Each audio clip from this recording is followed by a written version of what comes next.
Je m'appelle Eduardo Blanco Muñoz, je suis le directeur en prévention, santé, sécurité et environnement du groupe SPI Batignolles, donc l'un des leaders du BTP en France.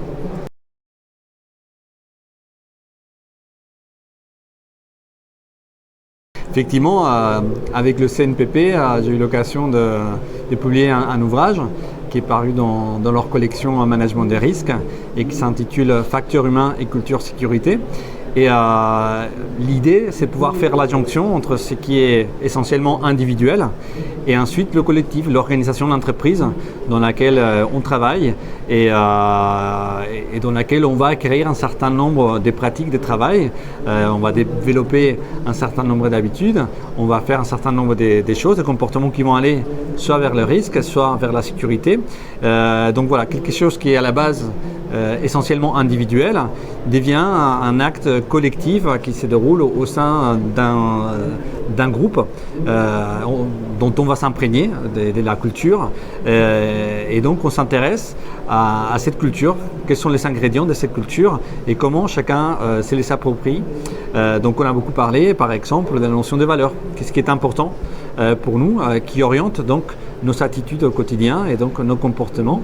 On a parlé des croyances, ces convictions qui sont véritablement ancrées chez nous et qui vont également être le deuxième pilier sur lequel on va consolider nos attitudes et donc nos préférences comportementales, nos penchants, nos tendances à faire de telle ou telle façon en prenant plus ou moins donc des risques, plus ou moins des précautions.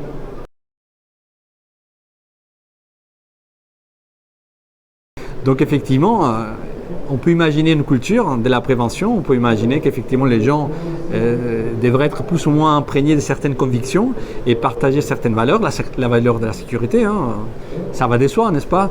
Dire que les gens devraient donner de l'importance à la sécurité et que la sécurité devrait être une priorité, on a entendu tellement de fois.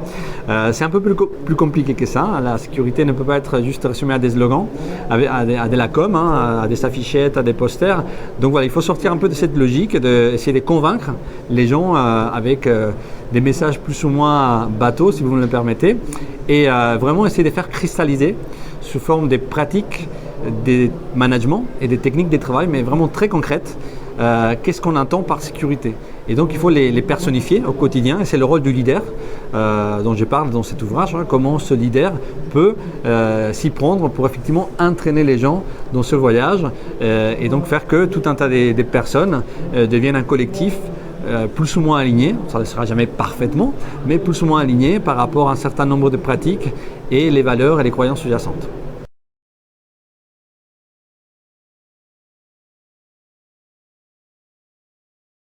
Dans la conférence, j'ai pu évoquer ce que je déroule évidemment avec plus de détails dans l'ouvrage.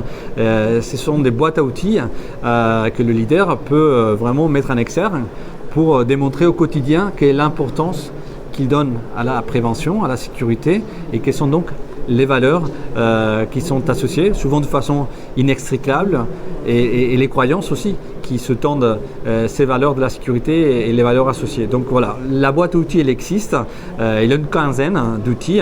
L'outil principal qu'on pourrait mettre en avant peut-être et qui résume quelque part ou synthétise l'ensemble de la philosophie de cette démarche, c'est l'exemplarité. C'est vraiment comment est-ce qu'on va incarner au quotidien l'importance qu'on donne à la chose. Ça passe par tout un tas des petits gestes et des grands gestes au quotidien. Ça va être des arbitrages évidemment, ça va être des investissements, ça va être tout un tas de choses qui sont hautement symboliques et formelles, mais ça passe aussi par des choses beaucoup plus subtiles. Ça peut être les questions qu'on pose, ça peut être la façon qu'on a d'évoquer la chose, comment on interroge les gens et comment est-ce qu'on va prendre en compte la participation de chacun.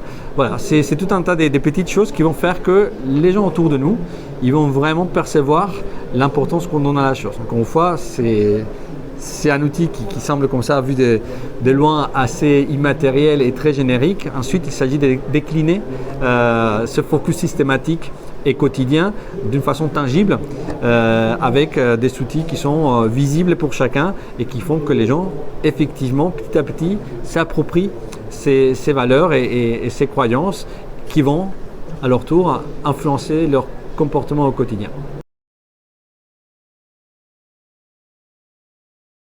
En fait, ce travail, donc cet ouvrage que je propose, il part donc de l'individu, et on va analyser l'individu déjà à niveau des neurosciences, parce que en regardant un petit peu ces découvertes qui ont été faites depuis une trentaine d'années, on arrive à expliquer certains phénomènes qui restaient un peu mystérieux. On parlait des perceptions, des focus de son attention, de concentration, même des motivations avec les aspects affectifs. Tout ça aujourd'hui, ça commence à être bien connu à niveau scientifique.